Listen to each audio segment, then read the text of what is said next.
Number 10, the Joker. In the Last Night on Earth series, we find Bruce Wayne at Arkham Asylum. Yeah, it's super sad and dark. He wakes up to discover that he has never in fact been Batman. Like when he goes to hug Alfred, the panel quickly cuts and then Batman is like out in this random wasteland almost. And he has like this sort of asylum suit on with wavy pieces of white clothing that kind of blows behind him. It looks like Edward Scissorhands or like a mummy. It's kind of cool. But he wakes up in this desert and in the midst of all this confusion, he sees a lantern. Not like a lantern, like an actual lantern, you know? And what's in the lantern, you might be thinking? Just the Joker's head. That's right, so Batman and Noggin, as he refers to it. Yeah, so this Joker has quips. It kind of feels like Shrek a little bit. Now hear me out. We have Batman just trying to figure this whole ordeal out, and he's just trying to figure out pieces along the way, and then we have this crazy sidekick who just loves to talk. The writers really amped it up in issue number 3 of The Last Night on Earth. So during the duo's travels, Joker mentions, in a jokingly manner of course, that he wanted to be Batman's next Robin. Could you imagine that? Well, yeah, you can because it happens. And it's awesome too. So basically you take this lantern Joker's head and mix it in with Tim Drake's mech Robin suit that he no longer needs, and bam, you have the new Robin. He's an actual sidekick in this too, like he almost dies trying to save Bruce from Omega. The Last Night on Earth. Go check it out right now. Well, after the video, but yeah. Number 9, Mr. Freeze. Making his debut back in Batman Volume 2, Issue 1, Mr. Freeze is an iconic Batman villain, and partially because I think the best actor in the world played him in Batman and Robin. That's right, I'm talking about our boy Arnold. Mr. Freeze's biology was altered after being bathed in chirochemicals, so his body heat is only that of 23 degrees Fahrenheit. So anything he touches will also freeze. Now of course this also slows his aging down drastically. He wears a chiro suit to help keep his body temperature below freezing. That is, until a recent Detective Comics issue 1012. Nanotech saves the day. That's right, for years Mr. Freeze has been working with nanotech over and over again until finally he can now survive without the use of his helmet. I mean, as cool as the helmet did look, I think the main Avatar Blue Man Group kind of look suits him, you know? What do you guys think? Helmet? On? Off? I think off. Number 8, Scarecrow.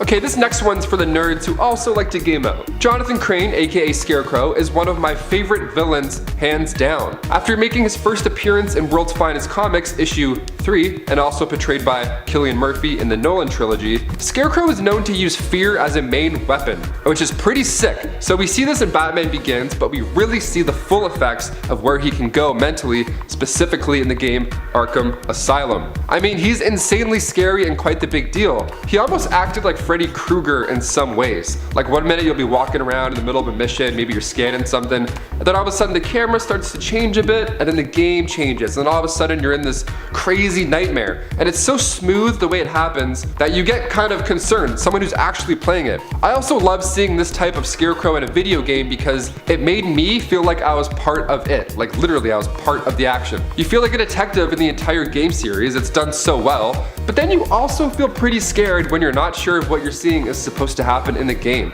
Some parts I swear my game was glitching. Amazing series if you haven't played it yet. In at number 7, Batman. Okay, so this one might be my favorite on this list. Similar to Superman, there has been numerous instances where Batman's identity has been revealed to another character or has almost been revealed to the public. But perhaps one of the best identity reveals for the Dark Knight comes at the hands of his pal, the Man of Steel himself, Superman. In this case though, we're looking at the Injustice universe, where the world's finest aren't really pals. This happens in the Injustice comics, and Superman uses a very 21st century method to get the news out there. He posted about Batman's identity on Twitter. His tweet was short and sweet: Batman is Bruce Wayne. Now for context, this occurs in the earlier days of their feud in that universe, and the tweet occurred after Superman attempted to reveal Bruce's identity on a live broadcast, which failed because Bruce shut it down before he could. Personally, I love some of the online reactions to these panels, particularly how fans questioned why Superman wasn't verified on Twitter, and how he managed to get that profile picture of him flying towards a camera. I mean, reasonable questions to ask, really. In at 6, Ozymandias. Ozymandias, aka Adrian Veidt from Watchmen, is a character whose identity was already exposed by the time we encounter him in the panels. But in terms of the overall story world of Watchmen, that reveal is one that continues to make an impact to this day. Now for the sake of this number, we are solely looking at Watchmen and none of the new Doomsday Clock narratives. So when the Keene Act was passed in the series,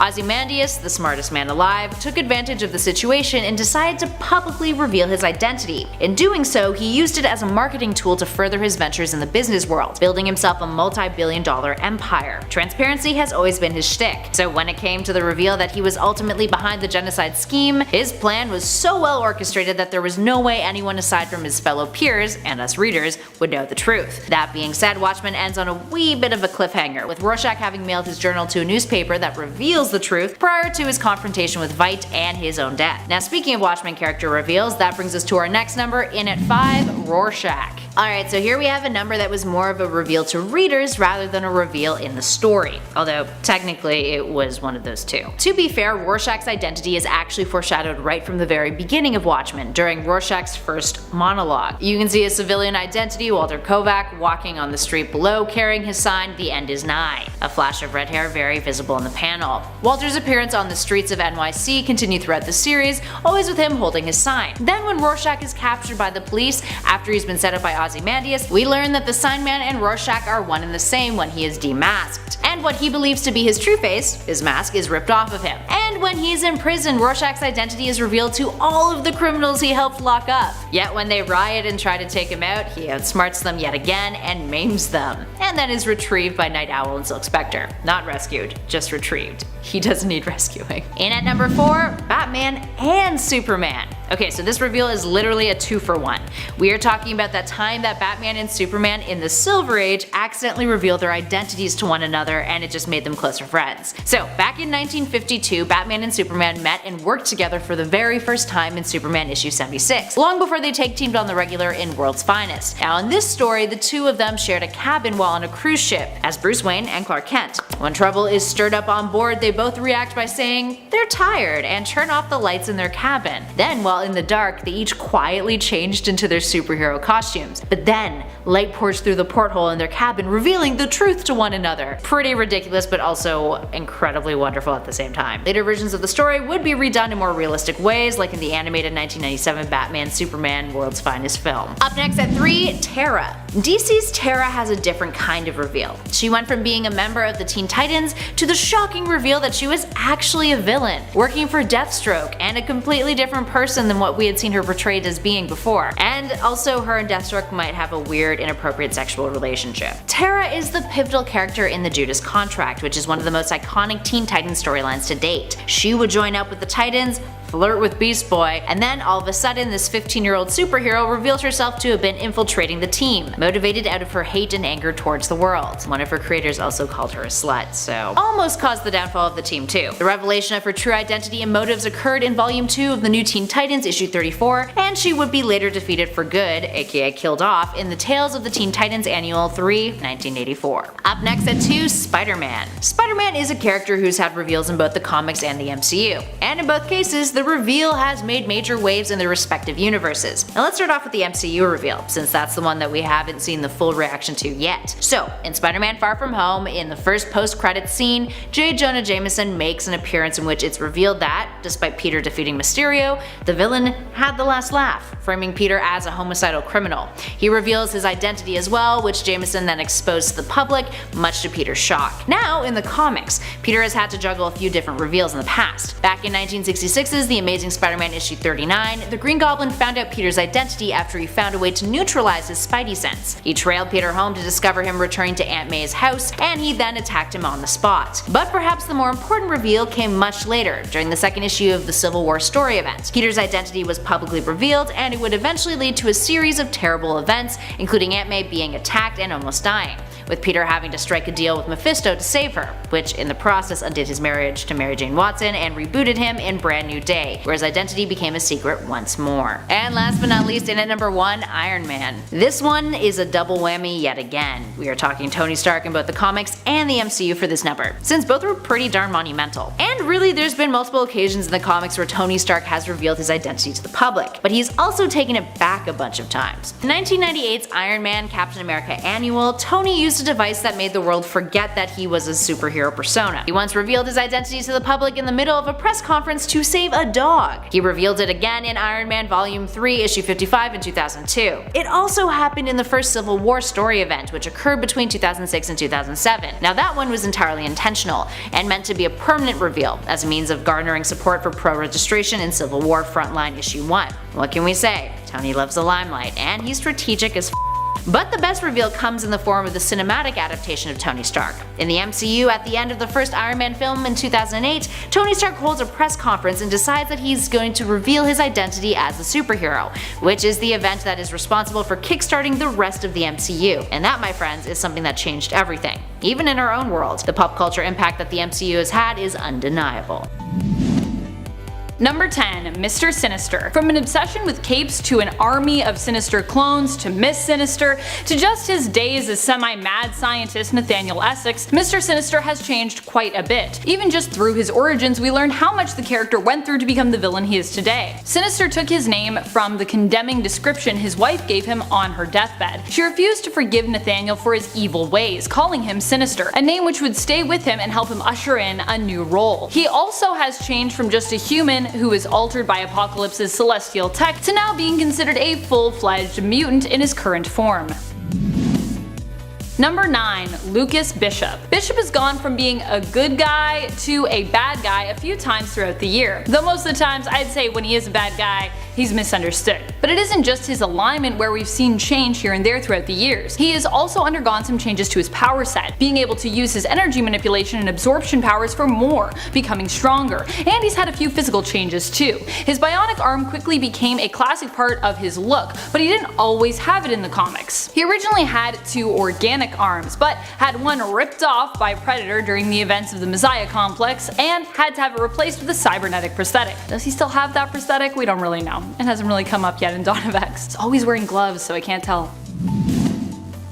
Number 8. Luke Cage. When Luke Cage was originally introduced, we knew him as Luke Cage, Hero for Hire. That very first, very stylized look that he had would later evolve into Power Man, and then eventually Luke Cage would just become Luke Cage again. Although Luke Cage wasn't even really his original name. His original name was Carl Lucas. Luke Cage was actually a criminal once upon a time, and it was during his imprisonment in Seagate Prison that he was exposed to experimental testing, which granted him his powers. Turning away from a life of crime for profit, he instead decided to use his powers to become a hero for profit. Since then, he has often been a full-fledged hero for heroic sake, and has even led his own Avengers team, the Mighty Avengers. Number 7.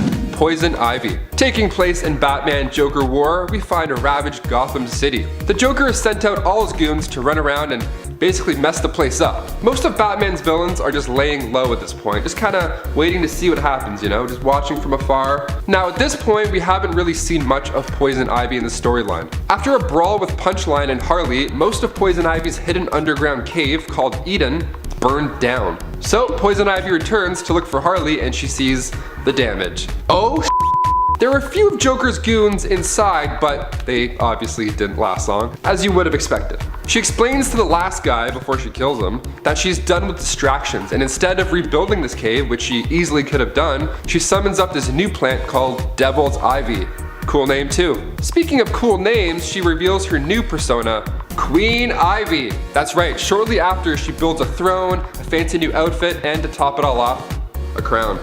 I dig it. Number 6. Killer Croc. AKA Waylon Jones, he made his first debut in Batman number 357. We saw him in Suicide Squad and he looked pretty bad. It's kind of like a dinosaur, or like the lizard from Amazing Spider-Man, whatever. We don't talk about that movie in here. We're talking about DC, we're not talking about them. So the introduction of his character in Suicide Squad actually got me pretty pumped. And then the rest of the movie happened, so. Short-lived, to say the least. His OG look wasn't nearly as menacing though. I mean, see, from his debut back in 1983, he looked like a guy. A strange-looking guy, but still more human than his current look nonetheless. Now at this point, he was just a criminal with a scaly skin disease, where now he looks like a monster, donning the full-on Croc monster look. And if you want to see these big changes for yourself, make sure you check out Batman Hush Killer Croc, where he looks arguably the most bad. There's one panel where he's just towering over Catwoman and he's like, I want my money! And she's like, alright man, chill out. I would my leather pants. Very fast. Number 5, Joker. This This one is super recent. I did say spoilers at the beginning of this video. You were warned. Warned, I tell ya. So in Batman Joker War, the Joker appears to be wearing a bat suit. Yeah, and it's pretty bad looking too. I mean, come on. He's got the smile across his chest, they got the ha-ha-ha's written on the side, and to top it all off, he's even sporting the purple cape. It's amazing. So Batman had no idea that this is what he would find. I mean, first a dead Alfred greeting him, and then now a Joker in a bat suit. Get me out of this nightmare, what is going on? So how did this even come about? While Punchline and Joker's goons turned Gotham into a flaming death zone, like I mentioned earlier, the Joker was busy going after Wayne's fortunes. And I loved seeing this version of the Joker as well, like going after Wayne's money right off the bat, pun intended, even confirming his own actions by saying, you know what, I'm going against my own brand on this one. It's just fun. And we also saw similar looking suits back before Suicide Squad even came out, and like promo material and stuff. And it got us pretty hyped up. Me and my friends were talking about it. Yet it never happened. A lot of those things just didn't happen in that movie, eh? Number 4, Clayface. Basil Karlo, aka Clayface, made his first debut back in 1940 in Detective Comics numero 40. He was an actor that had gone a touch crazy when a remake of his classic movie was released with a new actor. Kind of like what we get to see every other month. So he decided to adopt this persona of an old movie villain, Clayface. And this guy's pretty neat. He can mimic anybody just by getting a smidgen of DNA. He could change the shape, the size of his body. Solid actor, eh? So method. Cut to Detective Comics Volume 1, Issue 934. Clayface had escaped Arkham Asylum. Why, you ask? To go to the movies. Yep, he went to go see himself on the big screen. To see himself. I don't watch myself really. I watch a few of these, but too scared. So as the crowd of moviegoers obviously runs out in a frenzy, Clayface is left sitting there wide-eyed, just wondering what could have been, watching his own performance. So Batman and Batgirl enter the theater, shocked that this is the reason he escaped. All he wants in this moment is just to watch the 84-minute movie and feel good again, to remind him who he was once. Batman responds with, well, what if I could give you more than that? What's the catch, he answers? Well, the catch is, says Batgirl, you're gonna have to do everything we say. And poof, we have Clayface on the home team. Let's go. Number 3, Harley Quinn.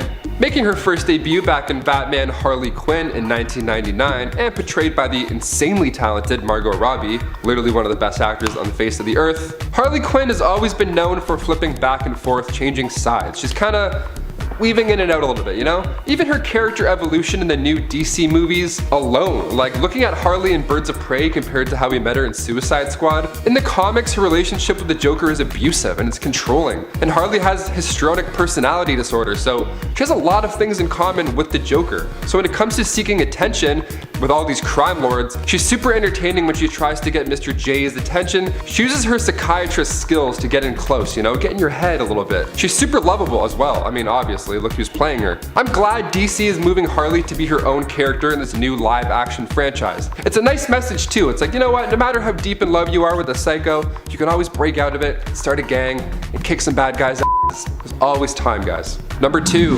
Catwoman. Making her first debut in Batman number 1, Selina Kyle looked a bit different from the start, to say the least. We've seen numerous actors play the iconic jewel thief, from Michelle Pfeiffer, or as I said growing up, Michelle Pfeiffer, to Zoe Kravitz, set to play her in the upcoming Batman flick with Pattinson. So we know the look by now. All black, slick, couple of clips, some eyebrow raises. She kicks.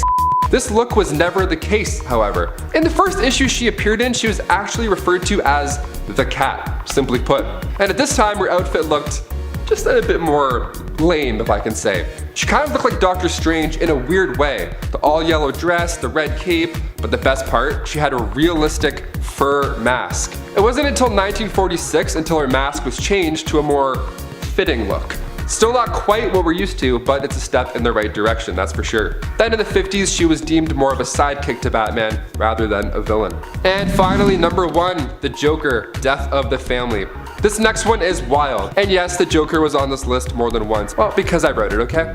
That's it. We go back to 2012, Batman Volume 2, Issue 13. Now, the Joker at this point had not been in Gotham City for about a year now. He originally got captured and sent to Arkham Asylum, but that was all part of his plan. So while he was in there, he made a meeting with Dollmaker, where they cut off Joker's face, and then the Joker escaped without a face. So a year later, the Joker returned to Gotham, still without a face, kills some cops, all Joker-like, still without a face, and then he steals his own face out of the evidence room. Just slaps it on. He kind of has to tie it. It's really gross. Imagine looking around and then you just see your own face. That's it.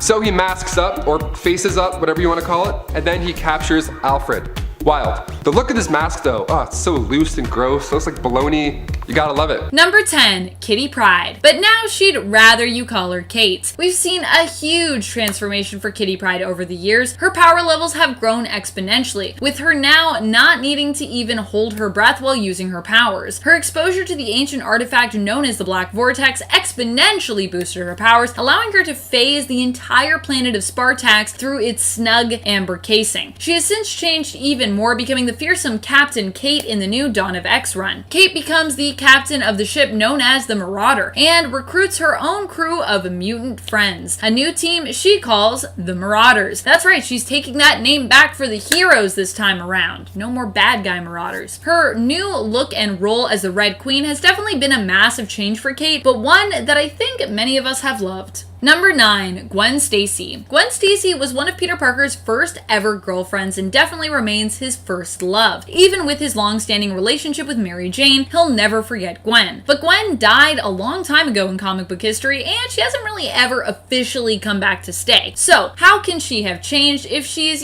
kind of permanently dead? Well, what has really changed when it comes to Gwen is her overall character. Now, when you are talking about Gwen Stacy, the first comic book version of her that comes to mind, usually for most people, is Spider-Gwen of Earth 65 these days. This version of Gwen is a little bit more edgy and rebellious. Instead of Peter Parker becoming Spider-Man on Earth 65, it was Gwen who took up the mantle as Spider-Woman. She's a very different and honestly more interesting and successful version of the Earth 616 Gwen. And it's crazy to think that comic book fans usually think of Spider-Gwen before thinking of the original whenever her name is brought up. Just because Spider-Gwen's a little cooler, let's be honest. Number 8, Captain Marvel / Carol Danvers. No, we're not talking about the gender bending of this superhero persona from the Kree Marvel to becoming the now part Kree / human Carol Danvers. We are talking about just Carol Danvers' growth as a character here. Originally, Carol was a security guard who ended up getting powers while being saved by the original Captain Marvel as the Psyche Magnetron exploded. This machine was sort of like a wish granting machine, and during the explosion, Carol's exposure allowed her wish to be granted. She got superpowers similar to Marvel's. She would go on to become Miss Marvel, lose her memory a few times, and eventually become the strong and very independent woman that she is today. A member of the Avengers who has since taken on the Captain Marvel mantle for herself, once her former lover / friend / role model, Marvel, passed away. We've seen Carol change not just in her superhero mantle and character design, but we've also seen her personality change and grow over time. And we've witnessed her become even stronger and even more sure of herself as time has progressed. Most of that probably has to do with her, not losing her memory as often anymore.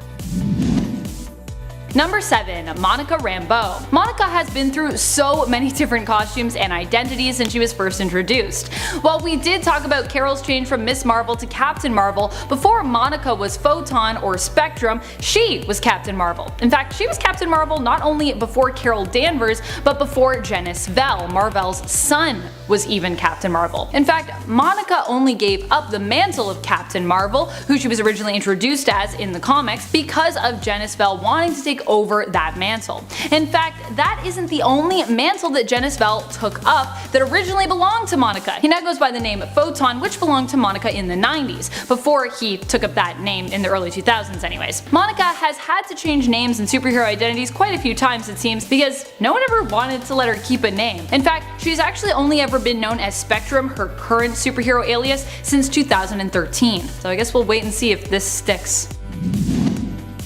Number 6, Iron Man. Before Tony Stark appeared, played by Robert Downey Jr. in the Marvel Cinematic Universe, he was kind of a sidelined character. Iron Man wasn't many people's favorite Avenger, nor did he have as much of the spotlight as he would get after the success of the Iron Man and Avengers films. But even ignoring the massive change to his popularity throughout the years in the comics, whether or not you were a huge Tony Stark fan before or after the MCU became a thing, he also went through a lot of character changes in the comics as well. He's recovered from alcoholism, had tons of character redesigns when it comes to his armor, has basically become part tech at this point through experimenting and modding himself. He's turned evil more than once and has died as well more than once, even at one point being killed and replaced by a younger version of himself. Whew!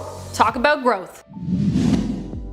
Number 5. Superman. DC is known for their consistent characters. It's what so many of us love about that publisher. Their characters are iconic and classic because they're so consistent when it comes to what they represent and stand for. As such, what Superman believes in and stands for hasn't drastically changed over the years, but the character has undergone some major changes since the initial version of his character was first introduced in Action Comics. His powers have been a lot more pared down. Originally, Superman's power set would change dramatically depending on what kind of powers the situation called for. He was basically a wizard. Oh, and speaking of being a wizard, he's also now gained a weakness to magic to keep his insane power levels in check as well, since he was created. He was also kinda not so nice originally in the comics, with him going to all kinds of lengths to manipulate people regardless of how it made them feel. To put it bluntly, well, he was kind of a jerk. Superman now is much more considerate and kind than he was originally. In fact, that's what we associate him more with, not with him, being a jerk. He also has gotten married to Lois Lane, and the two started a family together and had a son, John Kent.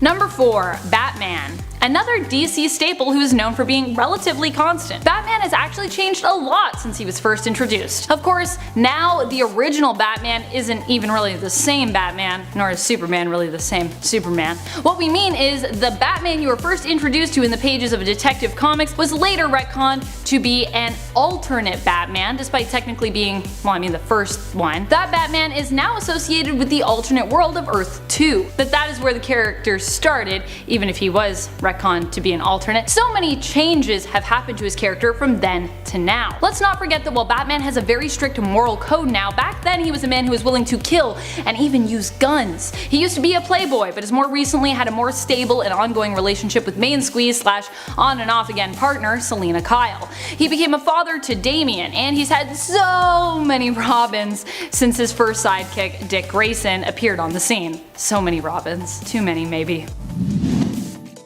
Number 3. Beast. Hank McCoy has gone through a lot of changes since he was first introduced, especially in terms of his character design. When people think of the codename Beast now, they likely can't picture anything but the big, bouncing blue beast that we have today. Originally, however, Beast was not known by this name because he was a big, blue, furry guy, but because of his giant stature, his giant hands, his giant feet. Hank was also brilliant, but he was also very adept athletically as well, and actually that was his mutation. He was just an abnormally strong, agile, big dude. However, after being exposed to a serum he'd created meant to suppress the mutant gene, Hank found his own mutant gene accelerated. The serum was also made using Mystique's genetic material, so that could be where the blue came from, if we're talking about logically, except that when he originally transformed, he had gray fur for a while, before it ended up to continue to mutate and actually became black. Blue only ever really came into it in terms of comic book history because artists and readers became confused due to the blue being used as a common highlight color for black at the time. And as the years have gone on, Beast has also become more and more cat-like in appearance with every passing year. So that's a weird change that I don't really know why that happened, I guess artist style. Number 2. Superboy Prime. Superboy Prime originally was a good guy, but oddly enough it was his confidence in the consistency of this fact that turned him crazy and evil, believing however that he is still the hero of the story, because where he comes from, he really is. In his reality, Earth Prime, not to be confused with the continuity of Prime Earth, superheroes only exist in comics, save for Superboy Prime, who is the only one. After his Earth was destroyed, he plotted to find a way to fix the continuity with Alexander Luthor of Earth 3, becoming a villain. When forced to face with the fact that he was no longer the hero of the story and had become a villain, he suffered a psychotic break, which also made him insane, and really more evil.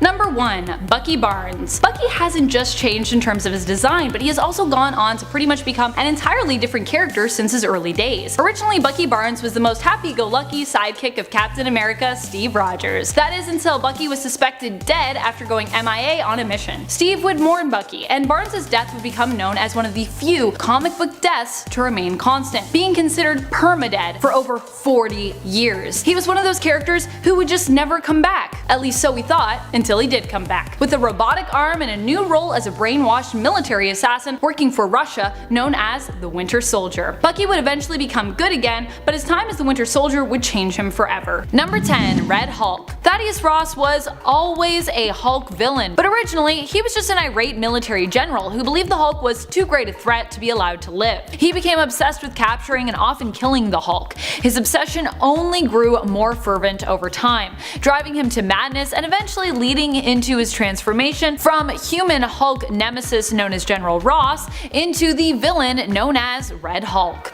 That's right, his hatred of the Hulk actually ended up leading him to later become like the Hulk, simply in order to get revenge. That is how twisted his mind had become over time, starting as a military general who was originally concerned with national safety, proving that rage can change you and leave you blind to the monster you may be transforming into. Number 9. King Shark. Originally, many believed that King Shark was simply a mutated human. However, it was rumored the King Shark may actually be linked to a being known by some as the Shark God, and this was later added to King Shark's origins and history, making him more than just a bizarre villain who happened to be part shark part man, as he now had mystical origins. His initial character design and appearance in the Superboy comic from the 90s has also changed radically in comparison to how he's often depicted as looking and dressing today, especially in the Harley Quinn animated series. Number 8. Norman Osborn. Norman Osborn has pretty much always been one of Spider-Man's greatest foes over the years, but while he's iconic and steadfast in many ways, he has also gone through a lot of changes just in regards to his own supervillain identities. He also briefly became a sort of bizarre anti-hero who was really still a villain in disguise when he fired the shot broadcast around the world, killing Skrull Queen Veronke, who was impersonating Jessica Drew's Spider-Woman. Killing the Queen of the Skrull Empire granted him hero status and put Norman in charge of his own hero agency, which he named Hammer, which replaced Fury's disbanded SHIELD. He then created and became the leader of his own superhero team composed of villains, known as the Dark Avengers. Number 7. Poison Ivy. Ivy has always had a sort of pin-up look to her. She's gone from being an eco-terrorist and supervillain to a borderline hero, or at the very least, a neutral kind of figure. She's worked with the Birds of Prey and was even granted access to the superhero mental facility known as Sanctuary. Her design originally involved a leafy bodice before becoming more full coverage, with her wearing a black full bodysuit covered in foliage, likely to grant her more control over her poisonous touch. However, since her death and resurrection, her look has been radically changed once more, with her now having a sort of a green sinewy look, making her appear as though she is literally made out of plant life, which kind of would make sense considering this version of Poison Ivy was born from a rose, a piece of herself that she'd given to Harley. Number 6. She-Hulk. Speaking of people that are green, Jennifer Walters had to wrestle with a lot since she was first introduced. She has had to deal with her permanent connection to Bruce Banner and has had to work to earn a sense of separation from his character as the Hulk. She went from being a sexy, playful pinup hero to a full-on rage-filled, muscle-bound machine in terms of her appearance, and inside, Jen has had to deal with acknowledging her addiction to her Hulk form, as well as working to heal from that addiction. Everything she has been through has changed, not just her on the inside, but these changes have also creeped into her character design as well. Most of the changes to She-Hulk's behavior and appearance came from her powers getting a big boost, and the change has been so great that even Jen herself was forced to acknowledge it, as the two versions of herself ended up facing off in a mental courtroom. She had to reconcile with that stuff. She was like, which Hulk do I want to be? And they were like, I'm better.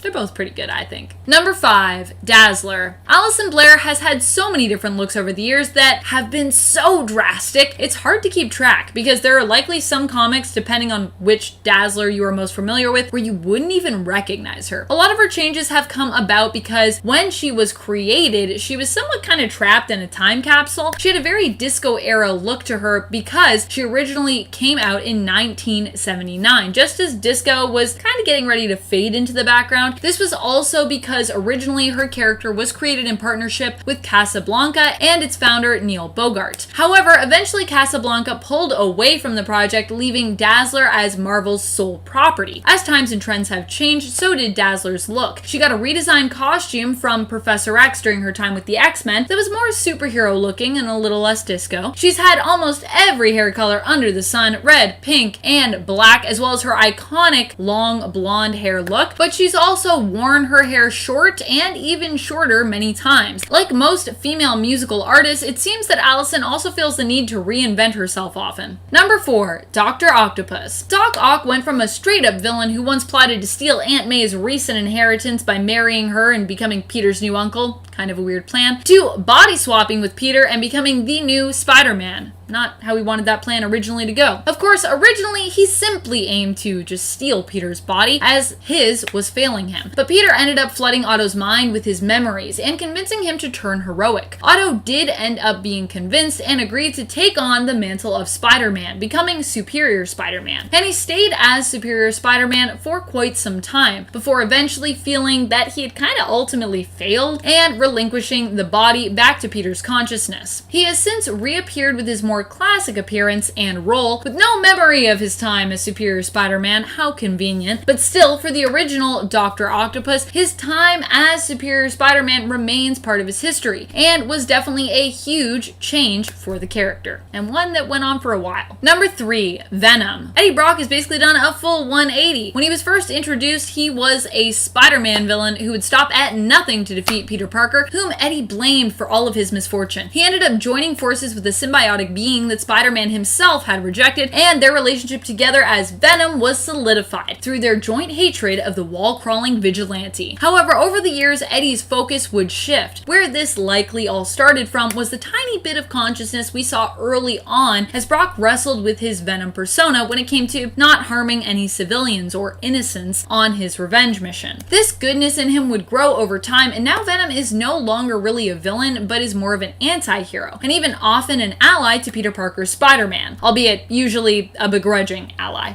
Number 2. Iceman. Remember when Bobby was first introduced and he was basically a snowman? When it comes to Iceman, one of the greatest changes we've seen from him is just how much his power levels have grown. There was a time when Emma Frost, while body swapping with him, was actually better at using his powers than even he was, inspiring Bobby to learn from Emma and work hard to learn in general how to better control and use his powers. His controls improved so much so that many consider him to be alpha or even omega level. The depiction of Bobby's sexual orientation has also changed. Originally, he was presented as being straight until 2015 in the comics, when Bobby realized he was gay, and in later years went on to fully accept this and even come out. While he's dated a lot of women over the years, he's currently in a relationship with Emma's brother, fellow mutant, and current White Bishop, Christian Frost. And I kind of love them together, I'm not gonna lie. Number 1. Harley Quinn. Harleen Quinzel has seen some pretty radical changes to her role in the comics and her character design. She was once the Joker's girlfriend and partner in crime, but after years of suffering and being mistreated by him and years of living in his shadow, Harley finally decided to break things off with the Joker. She went out on her own, even when he tried to track her down during her time with the Suicide Squad and convince her to return to him. The Joker told Harley that she would be nothing without him, and that he'd practically made her. He terrorized her, turned her hyenas, Bud and Lou Rabbit, and sicked them on her, forcing her to kill them. This did not inspire Harley to return to the Joker's side though, but instead strengthened her resolve. And it turns out he was wrong about Harley, as she has done pretty well for herself on her own, having all kinds of wacky fun adventures and becoming a more neutral character than a straight up villain. Number 10. Mr. Sinister. When we might not have originally been aware of the changes Mr. Sinister went through to begin with, we would later on learn more about the villain, and in so doing, learn about all the great changes that Nathaniel Essex originally went through to become Mr. Sinister.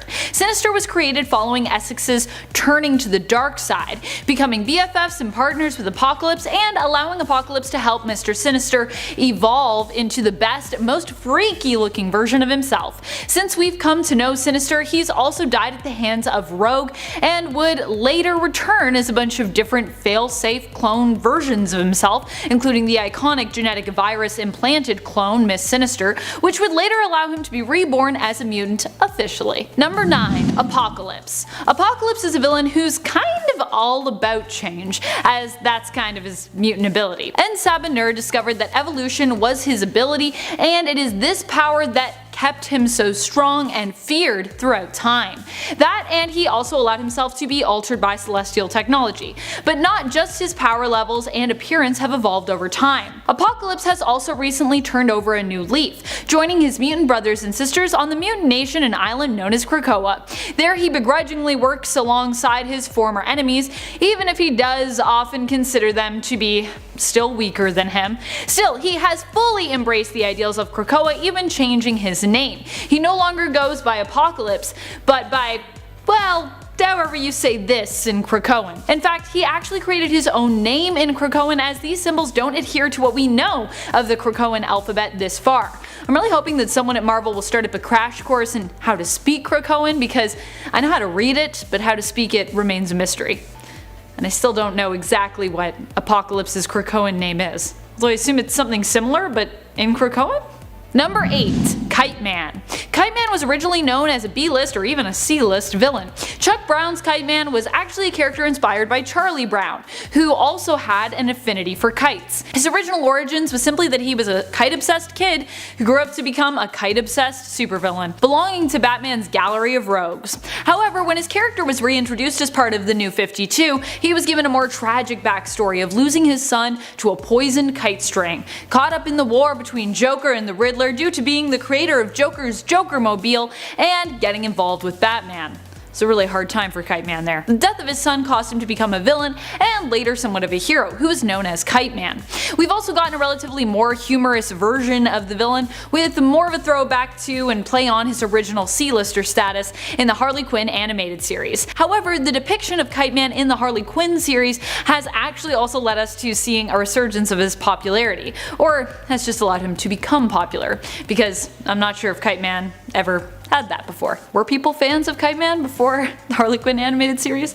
Put up your hand if you were there before in the comments. Number 7. Cheetah. We have just had so many cheetahs over the years and so many different origins for this character. Cheetah is a legacy Wonder Woman villain who went from being Priscilla Rich, a jealous debutante who was envious of Wonder Woman and as such became obsessed with opposing her as a hate-filled supervillain, to Barbara Minerva, an archaeologist who was actually once a good friend of Wonder Woman until she was captured and given superpowers by the plant god Kartaga, hopefully I'm saying that right, which allowed her to become part cheetah, part human creature.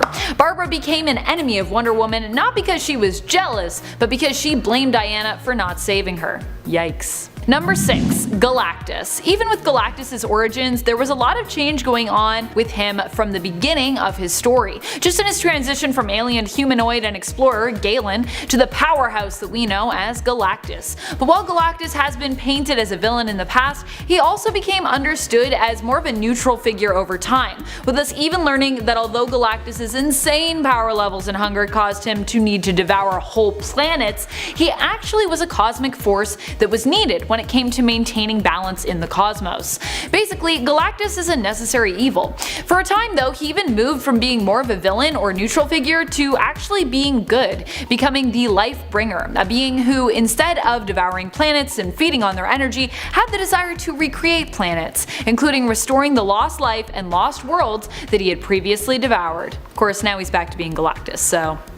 Number 5. Killer Frost. Killer Frost is a mantle that has been both associated with villains and heroes in DC Comics. One of the more notable characters to use the moniker was Dr. Caitlin Snow, a researcher who found her body had become merged with ice following an accident with a coolant system during a time when she was frantically trying to escape former colleagues who were revealed to be villains who wanted her dead. This transformation caused her to become a heat vampire, draining heat from others in order to survive. She could also produce and control ice spikes and harm others with her intensely icy touch.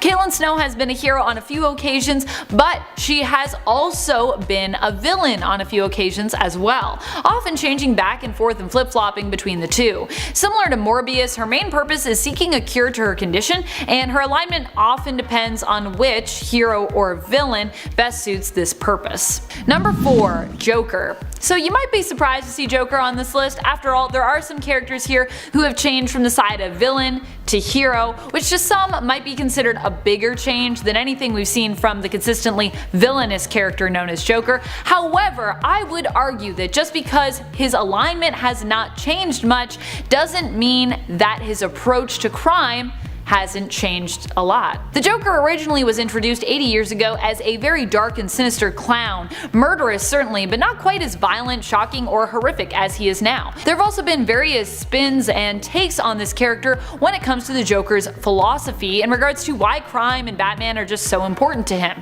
Over time, he's become much more obsessive, and his character has become more and more about pushing the limits when it comes to just how shocking and terrible his schemes can be. Just how much can the Joker push the envelope? How much can he shock or scare you? Originally, there was no real desire or need for the Joker to do this, by the way, in the comics. He kinda just did stuff because he wanted to. He used to be more about the action, and now he seems to be more about the reaction. It's all about a rise he can get out of you. I bet if you never reacted to the Joker, he would actually get super bored of being a villain to you. Number 3, Emma Frost. So many of the mutants, it feels like, are having their evolutions highlighted in the newest mutant line, Dawn of X, and this in no way excludes everyone's favorite telepathic villain turned hero, Emma Frost. Emma's changes really came from her passion as a teacher. Simply put, Emma was never an explicit villain in the comics. It was never really that simple for her. She's always been a more complex character, but for the sake of this list, we're going to consider her early on actions and feuds with the X-Men enough to refer to her as an X-Men villain, at least in the beginning. What we saw with Emma, however, was that even when she was in conflict with the X-Men team, she always seemed to admire and respect them somewhat. And it was this respect for Xavier's ability as a teacher that caused her to reconsider her own alignment, and her desire to be the best teacher possible for her students that inspired her to join Xavier and eventually the X-Men team,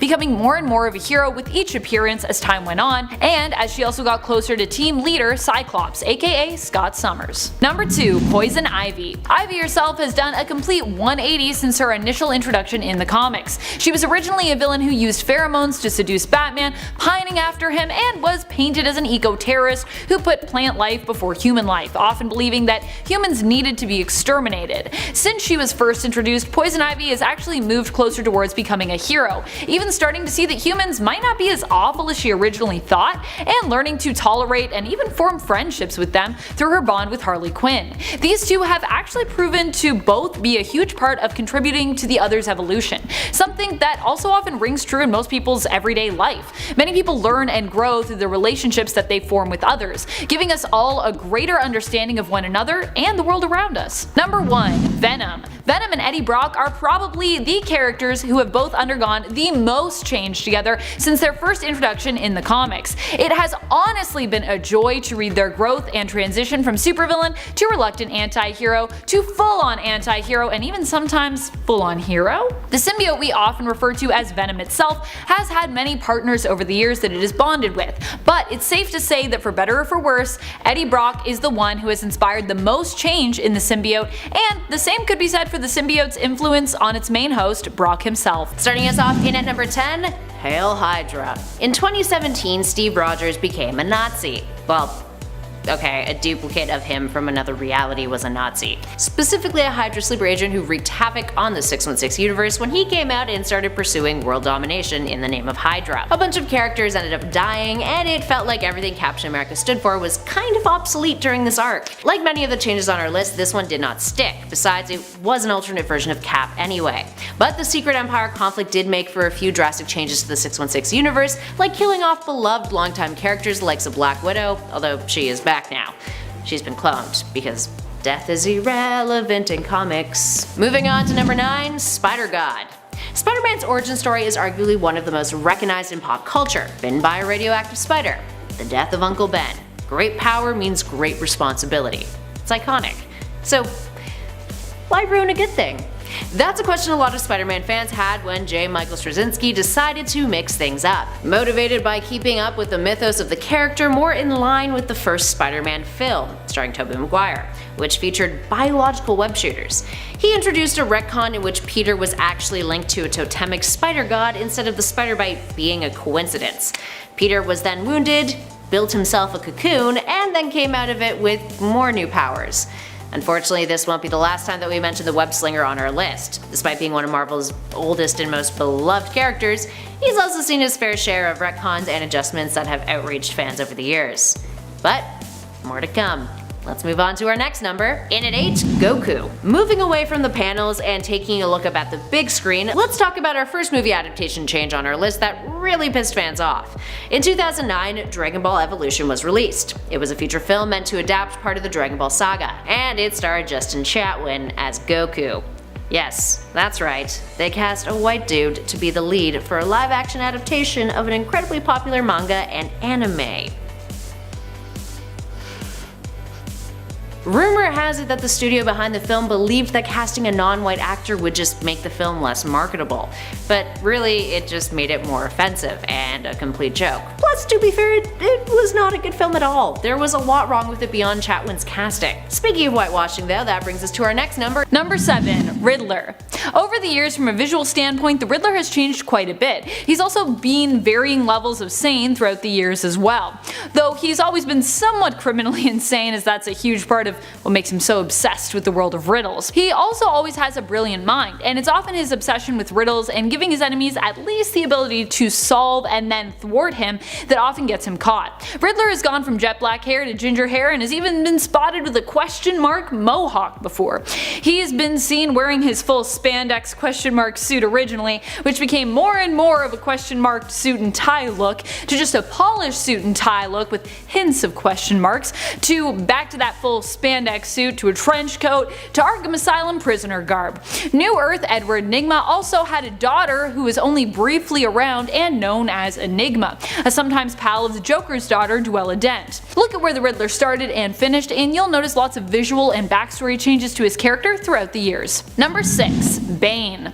While Bane in the comics might not have changed so very drastically over the years, the depiction of Bane's character in other media certainly has. Just compare comic book Bane to Nolan's Bane played by Tom Hardy, and then compare those two to the Harley Quinn animated series, and you've really got some different portrayals there. Bane in the animated series is sort of portrayed as being a not so bright but still quite strong softie.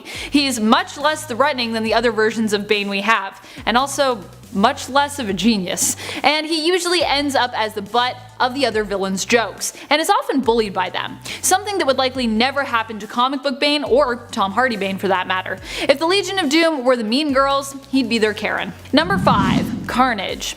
In terms of changes, Carnage has seen a massive level up when it comes to power since his origins, and heck, even when he first appeared on the scene, Cletus Cassidy and his symbiotic friend were still a force to be reckoned with, striking terror into the fear of many hearts. But since the story of Maximum Carnage, we've also seen the story of Absolute Carnage come in, and learned that if we had thought Carnage couldn't get any more scary, well, we were wrong. In Absolute Carnage, Cletus' corpse is resurrected and bonded to the Grendel symbiote to create a new version of Carnage, which would later snowball into an even more powerful form known as Dark Carnage. Number 4. Sentinels. As the years and alternate timelines have continued to progress and multiply, we have seen tons of evolution from one of the X-Men's most iconic enemies, the Sentinels, with new models coming out made to adapt with the challenges of the times and the foes they are facing.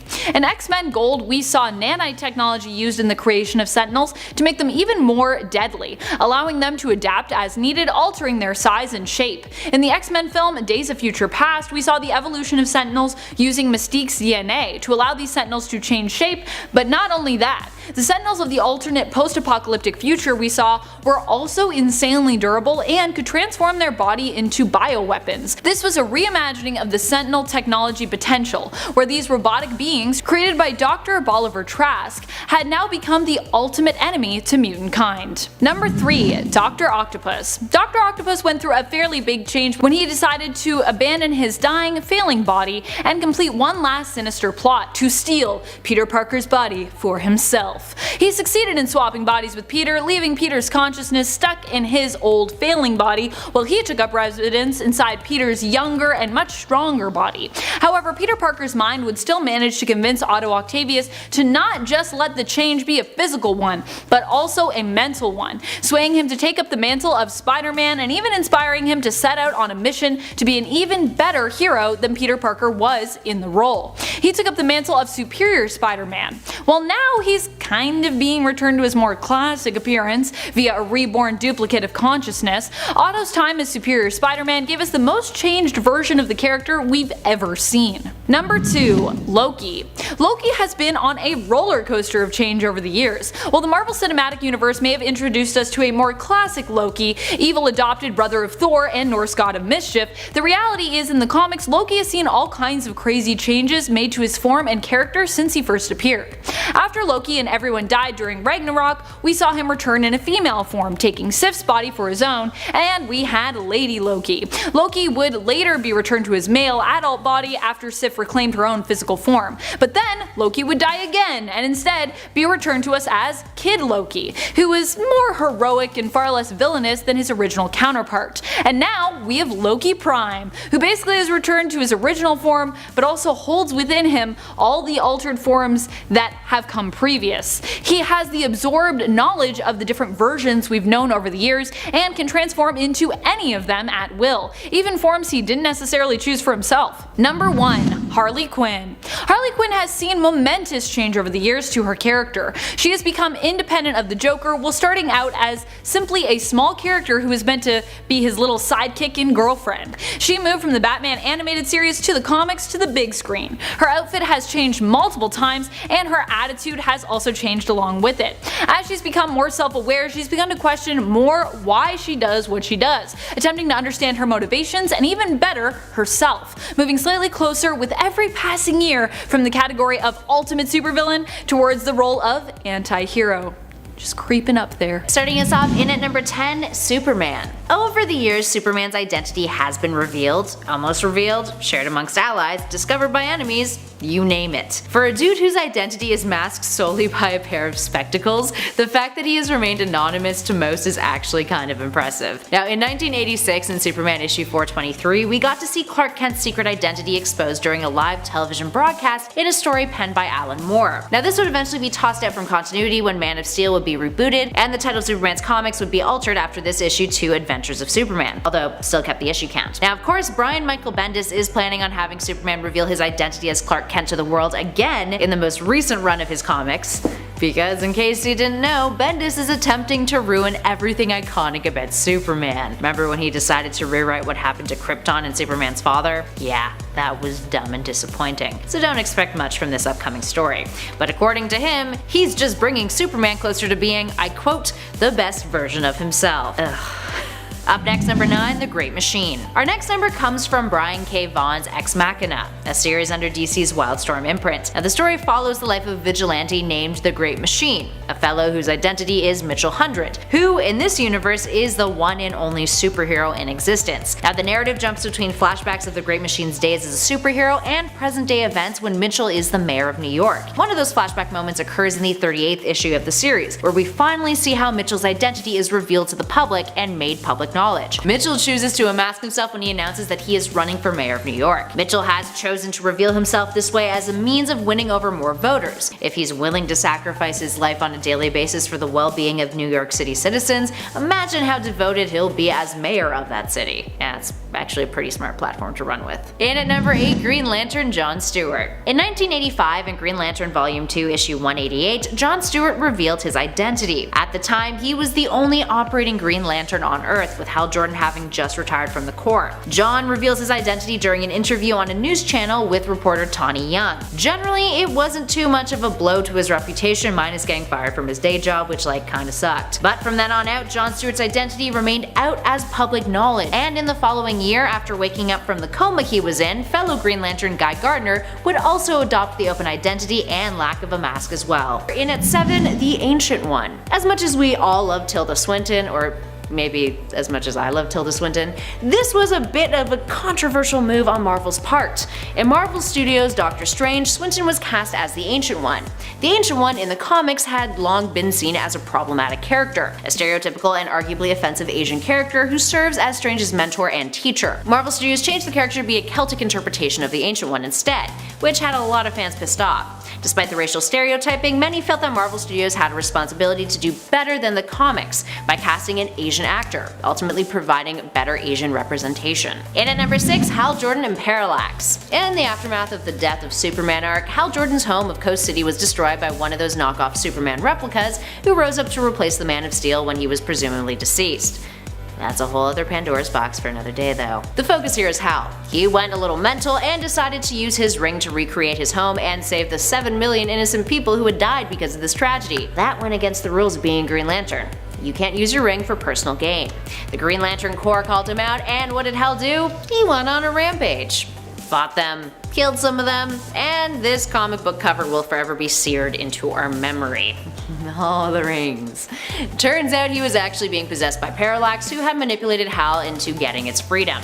So Hal was kind of technically free of the blame. Sort of. It took years for Batman to trust him again, causing the two to have some major conflict for a long time. Up next at number 5, Heroes Reborn. During the Onslaught saga, the titular villain, who had been spawned from the darkest aspects of Charles Xavier's consciousness and Magneto's mind combined, created such a kerfuffle for the X-Men that Marvel's other superhero teams had to step up to help out. That was, in doing so and saving the day, the Avengers and the Fantastic Four actually sacrificed themselves, dying in the process. But there's a twist. Turns out Franklin Richards had created a pocket universe in which all of the heroes were essentially reborn. They all returned. This was during a time when Marvel was outsourcing some of their main titles to a bunch of different creators. Money thing. And this crossover event was spearheaded by Jim Lee and Rob Liefeld. Except it was absolute garbage. Characters were changed in ways that many fans despised, and their new characterizations felt more like bastardizations. Sure, you can pull something off like that in an alternate universe, but in the 616, not so much. Also, the art was terrible. It's kind of like the disgusting cherry on top. Rob can't draw feet. In at number 4, Power Girl.